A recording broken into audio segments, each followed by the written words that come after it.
Hello and welcome back to the Classics Capsule with me, Sean McKiernan. And today we are going back to school. Very special, very different type of school because it is all about witchcraft and wizardry. We are off to Hogwarts to have a look at the first two Harry Potter films. The original Harry Potter novel, The Philosopher's Stone, and it was released in 1997, very much a children's book, but it basically launched a publishing phenomenon. And it's probably responsible for getting more people to start reading books again than many other things in recent times. The film rights were acquired in 1999 by Warner Brothers, and David Heyman was appointed to produce the film. And the screenplay was by a gentleman named Steve Kloves, who worked very, very closely with the author of the novel, J.K. Rowling. When it came to directing the film, there was a little bit of controversy kicked off straight away. J.K. Rowling insisted that should a film be made, that the cast had to be British or Irish. There was absolutely no way any American was going to be allowed anywhere near it. And this immediately vetoed the original idea for the film by a very, very famous director, one Steven Spielberg, who wanted to do the film as an animation, with Haley Joel Osment supplying the voice of Harry Potter. Spielberg felt that the only way the film could present any form of a challenge to a director was as an animation, otherwise there was no real point in doing it because it was just going to be a surefire hit. And Spielberg's approach is that the part of the challenge for him for a film is, can I make this into a hit? And he felt that the Harry Potter film was just going to be an automatic banker, so he walked away from it. And he subsequently went on to direct AI, artificial intelligence. So there was a short list of directors put together, which included Christopher Columbus, it included Ivan Reitman, it involved Mike Newell, and of all people, Terry Gilliam of Monty Python fame, who, surprisingly enough, was J.K. Rowling's preferred choice to direct the film, which, as a fan of Harry Potter and as a fan of Monty Python, the thought of one of the Pythons directing Harry Potter it's terrifying, actually. But you know, ultimately the choice of director was Christopher Columbus. He very much embraced J.K. Rowling's instruction that all the cast members had to be British. And as such, they then started to work with a casting director named Susie Figgis, and the first roles that they decided to try to fill were the three juvenile leads of Harry Potter and his two friends at Hogwarts School of Ron Weasley and Hermione Granger. Susie Figgis, after 2 or 3 weeks of open auditions, walked off the project because she felt that Christopher Columbus was just not interested in any of her choices for these roles. Christopher Columbus's first choice for Harry Potter, very interestingly enough, was Daniel Radcliffe. And Susie Figgis was vetoing Daniel Radcliffe every single step of the way, stating that his parents would not allow him to audition.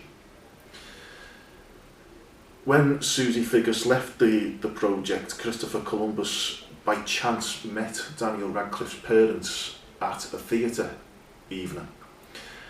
And it turned out that the only reason why they didn't want him to audition was Daniel Radcliffe's father was one of the producers of the film, and he didn't want it to be seen as nepotism should Daniel Radcliffe get the part. But they allowed him to audition, and by all accounts, he was head and shoulders above every single applicant, every single person who auditioned for it. 2 of whom have gone on to fame and fortune in their own right. One in the Chronicles of Narnia series, William Moseley, and the other one as an alleged comedian, namely Jack Whitehall. some people think he's a comedian. I personally don't find him funny in the least, but there you go.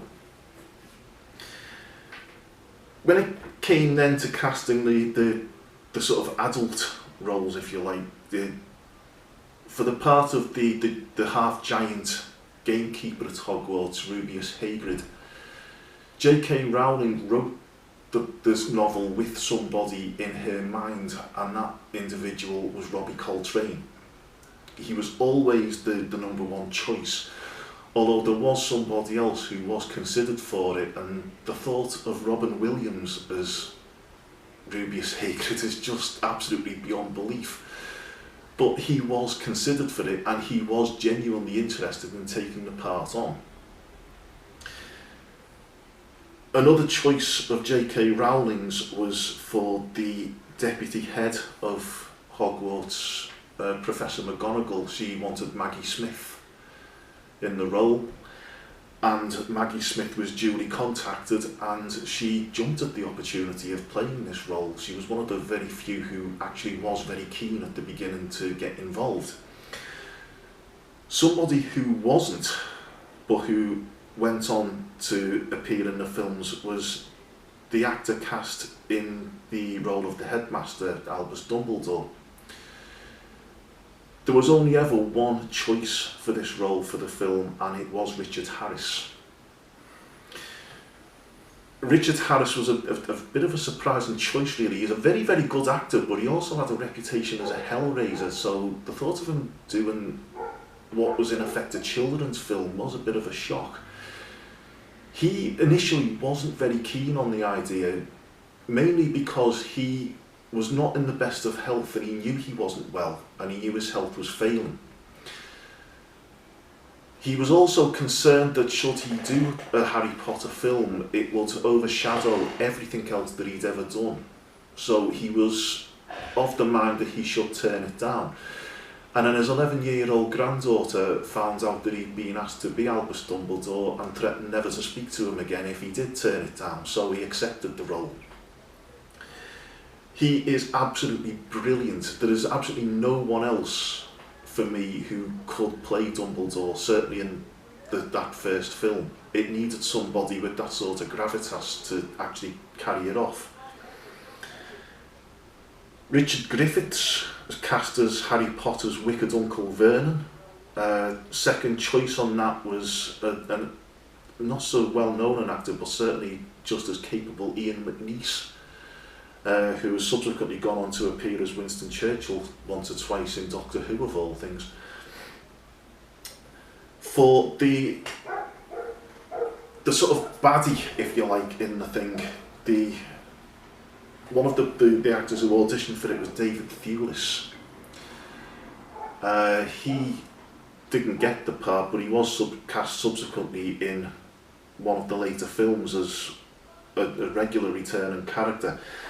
As it was, Ian Hart was cast as Professor Quirrell, the professor teaching the Defence Against the Dark Arts, and who it also turns out is also a stooge for the ultimate baddie in the things, Lord Voldemort. For the Potions Master, there was a very interesting original first choice. Tim Roth was the original choice, and he was very, very keen to do it. But he was then offered the chance to be in Planet of the Apes, which he decided would be far more worthwhile for him to do, so he went off and left the Harry Potter project in favour of doing that. Christopher Columbus came up with an absolutely inspired second choice, who really does make the part his own, in Alan Rickman, who he's just the right side of being completely over the top in the role. He is absolutely brilliant, wonderfully sinister, and you never really know whose side he's on, which is the whole point of that character. The character that he plays is Professor Severus Snape, who is head of one of the 4 houses at Hogwarts, which are Slytherin, which is where most dark wizards come from. Slytherin. It has a very, very bad reputation, and It was where the sort of big baddie in the whole story, Lord Voldemort, was in there as well, when in his original human form. There is Gryffindor, where the purest of heart are placed. There is Ravenclaw, and there's another one, the name of which has just completely gone out of my head. But basically there's 4 houses. At the start of each school year, the new students are sorted into the 4 houses by a talking school hat, who reads the students' thoughts and places them where they are going to be best suited. Mixed into all of that are resident ghosts, who mostly make an appearance in the first Harry Potter film. The most famous one of the lot, I suppose, being played by John Cleese, the ghost of Gryffindor, nearly headless Nick. There are 2 ghosts who don't appear here, who actually in the novel are quite major characters. One is one of the teachers, Professor Binns, who just makes no appearance whatsoever, was never planned to. The other one is a poltergeist named Peeves, who we'll come back to in a short while when we look at the second film, because there's a story about Peeves. The other sort of major cast member in the first film, she's only in a cameo role really in the first film, is Julie Walters as Molly Weasley, the mother of the Weasley clan. Again, she was the second choice. The original was, funnily enough, an American named Rosie O'Donnell, who was in advanced talks to play the role until they realised that they weren't actually supposed to be casting any Americans. So Julie Walters came in, and the cameo that she does at King's Cross Station, where the students catch the train to go to Hogwarts at the magical platform 9 3/4, which exists between platform 9 and 10, but you've got to be one of the wizards or witches to actually be able to access it. It is absolutely hideous, because out of all of the adults in the film, she's about the only one who plays the role she's in like it is a kid's film. The rest of them are all absolutely dead straight and take it very, very seriously. They know exactly how to pitch it. Julie Walters doesn't seem to get that, possibly because she's surrounded by kids in her little scene, I don't know, but it's really not a good scene, and it jars with the whole film for me. With the number of kids who were going to be in this film, there was a problem with the working hours that the kids were allowed to work, and so in order for the film to be made in Britain, which the British film companies all really wanted to happen, the UK child labour laws were actually amended specifically for the kids to be able to make the films. And as such, they were allowed to work 4 hours a day and then have to do 3 hours of schoolwork with a tutor being provided on set. When it came to locations for Hogwarts, originally they wanted to film Hogwarts and they wanted to be dubbed as Hogwarts Canterbury Cathedral. The proposal was vetoed by the church because they said Harry Potter is full of pagan themes, so they cannot go anywhere near Canterbury Cathedral. Although interestingly, Gloucester Cathedral opened its doors and said, yes, we are more than happy for you to come in here and film. A lot of the Hogwarts school was then created in the studios at Leavesden Studios, mainly the Great Hall, the absolutely wonderful Gothic set. And the Hogwarts castle itself was a very, very detailed miniature, which gives what is probably one of the best moments in cinema as a whole. The very first time you see it, when the first year students get off the train and are then taken to the castle by boat, a little individual rowing boat, and as they're going round the the river, they turn this corner, and you see the castle at night, all lit up, and the shot is just absolutely beautifully crafted. It looks so stunning. It is a very, very carefully made film. There is so much dedication given to it, and that then goes into the score, which was composed by the great John Williams. A lot of the themes he created then echo right the way through all of the series, particularly the one which has been christened Hedwig's theme, Hedwig being the owl which is given to Harry Potter on his birthday. And when John Williams first played this, everybody absolutely loved it, so he then formed the vast majority of the music around this small little piece. There was then another little problem in that for the American market, it was felt that the Americans wouldn't really understand a philosopher's stone. It was thought that the Americans wouldn't really understand what a philosopher was, and they'd rather miss the point of it. So for the American market, the film was called Harry Potter and the Sorcerer's Stone. The small problem that then gave was that the Philosopher's Stone is mentioned numerous times right the way through the film. And to get around this, any time the stone was mentioned in any of the scenes had to be shot twice. Once with reference to a Philosopher's Stone, and then as soon as that was in the can, they went right back to the start of the scene and reshot the whole thing with mention to a Sorcerer's Stone instead. It required the actors to recreate the performances beat for beat, having to duplicate exactly what they'd done both times. It's actually a testament to the direction that Christopher Clough puts in, that they actually managed to pull this off. Even the juveniles managed to pull it off. The film was released in 2001, and it broke all records right across the board.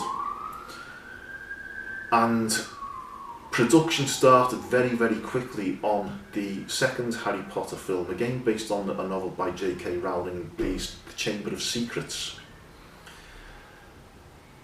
And a problem arose immediately when Richard Harris was admitted to hospital with pneumonia. And while he was in hospital being treated for pneumonia, it turns out that he had leukemia, which was terminal. The thought immediately was that Dumbledore was going to be recast, and Richard Harris insisted that that was not the case. He was going to see this film through, and he was also going to see through the third Harry Potter film as well. He signed up to go ahead and do that, and he begged and pleaded for the part not to be recast, because very much against his better judgment, he'd actually fallen in love with Albus Dumbledore and absolutely loved playing him. The Chamber of Secrets is actually very, very sad to watch, because it's obvious in scenes shot towards the end of production. It's very, very clear that Richard Harris is very, very sick. He looks very, very drawn, very, very haggard, and no amount of makeup that they pile on him to age him up to be Albus Dumbledore hides the fact. He manages to get through the film. The script was tweaked to reduce his involvement, and wherever possible to allow him to sit down. You very rarely see him on his feet, you very rarely see him moving around. A lot of the time he's just sat behind a desk in the headmaster's office. The rest of the main cast all returned, being joined by Jason Isaacs as the father of Harry Potter's schoolboy enemy. An absolutely wonderful performance as well. Again, just this side of being over the top. However, the acting honours in the Chamber of Secrets goes to another new member of the cast. as the new Defence Against the Dark Arts teacher, Gilderoy Lockhart, Kenneth Branagh is just inspired. And again, it's strange because he wasn't the first choice. Hugh Grant was the first choice to play it, but he was committed to doing other things and the schedules clashed. Kenneth Branagh goes into the film determined to have a good time, and he is so far over the top it is untrue, but the character he plays is over the top, so he gets away with it. But the number of scenes that he's in where it's clear he's trying very hard to keep a straight face, and there is one scene in particular with Alan Rickman where they're trying to teach the students how wizards duel with the magic wands. And both Kenneth Branagh and Alan Rickman, you can see them fighting not to laugh the whole way through this scene. They're having an absolute whale of a time doing this. The Chamber of Secrets was produced again by David Heyman. It was again written by Steve Kloves. There was originally planned to be a change of director when Frank Oz was approached to direct the film. He is known as a director, but he's probably better known as the voice of several of the Muppets, and probably most famous of all for the voice of Yoda in the Star Wars films. He had absolutely no interest in the Harry Potter films whatsoever, and he passed on the project. So Chris Columbus was asked to go back, and he agreed to go back and direct the second Harry Potter film. And a lot of the students' roles are very much beefed up, particularly the two main ones being Neville Longbottom, played by Matthew Lewis, who, as the series goes on, his part gets bigger and bigger and bigger till he ultimately becomes one of the main heroes by the end of the thing. The other one of the students whose role begins to grow is one of the characters named Dean Thomas, who's played with tremendous confidence by a young actor named Alfred Enoch, whose father, Russell Enoch, performs under the name of William Russell and is very well known as being one of the original companions in Doctor Who from 1963. Many years later, his son becomes a wizard in Harry Potter. Both Alfred Enoch and Matthew Lewis have both gone on to much bigger and better things. Their careers were launched by the Harry Potter films. The film was originally going to feature the Hogwarts poltergeist Peeves, and to play Peeves, the choice was inspired, but it was also one of the biggest mistakes they ever made when they went for Rick Mayall.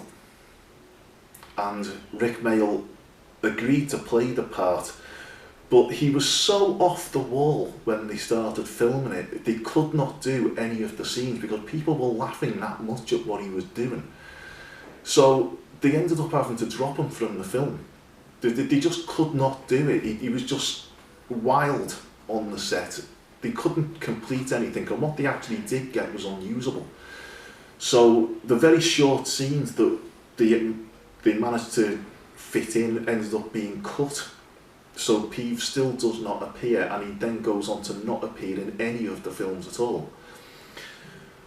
One very peculiar thing, when a scene gets cut from a film, and if a character only appears in that one film, the character and the actor are subsequently taken off the end credits. That is not the case with the Chamber of Secrets. There is a character on it named Mr. Borgin, played by Ed Tudor Pole, probably best known as the second and probably worst ever presenter of the Crystal Maze. But in post-production, the scenes inside the shop which Mr. Borgin runs were all cut. So Ed Tudor Pole doesn't actually appear in the film, however his name is still on the end credits. If you've never seen The Chamber of Secrets, or even if you have seen them, but you've never actually sat through until the end of the credits, it is worthwhile doing so, because there is a glorious, glorious joke at the very end of it, which ties in with the rest of the film and shows the sort of ultimate fate of Kenneth Branagh's character. It's completely unexpected, and it was also very, very funny, and it fits in perfectly with his character. John Williams again went back to do the score for the second Harry Potter film, having just completed work on Star Wars Episode 2. But he was also scheduled to begin work virtually straight away on Catch Me If You Can. And as such, he found it very, very difficult to work on the Harry Potter film. So to assist him, there was a decision made to bring in William Ross to work as an assistant, and William Ross's role in the scoring of the Chamber of Secrets was to fit in to the film things that John Williams was completing as and when he had a chance to actually sit down and work on the Harry Potter film.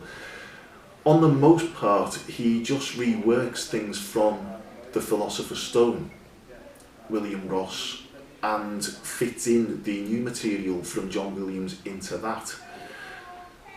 The result, the score's not really as complete as it is in the first film. It's a bit of a hodgepodge, and it's possibly the only weak link.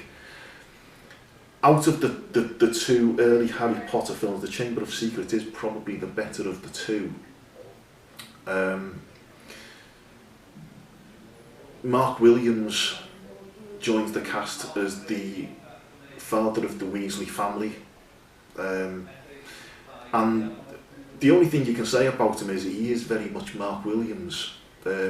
He follows Julie Walters' lead in playing the role as though it is a kid's film, and it's at the start of the film when things are a little bit lighter. It gets a lot darker as it goes on, and in all credit to Mark Williams, as the series carries on, his performance also gets a lot darker and a lot more grown up to reflect the fact that the films and the stories are aiming more and more towards young adults rather than young children.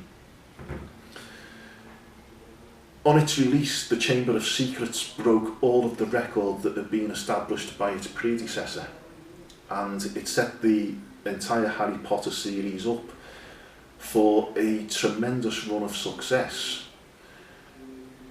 The third film saw a number of changes, not least in the director, but also with the change of actor for Albus Dumbledore. Richard Harris very sadly died shortly before The Chamber of Secrets was released. There were a number of choices put forward to take over as Dumbledore, which I'll look at when I look at the next Harry Potter films. As a series, it splits up quite neatly into sections, which is why I'm doing it the way I am, rather than look at the entire Harry Potter series. The first two films are there primarily to set the whole thing up. The next ones, as Harry starts to grow and mature and starts to learn more and more about his destiny, are the next two that I will be looking at a later date. However, the next time I come into the capsule, I will be looking at a film very, very much along the lines of fantasy, when we have a trip into Middle-earth. And it is a very, very interesting look as well, I assure you. Until then, this is Sean McKeon signing off from the Classics Capsule. Thanks very much.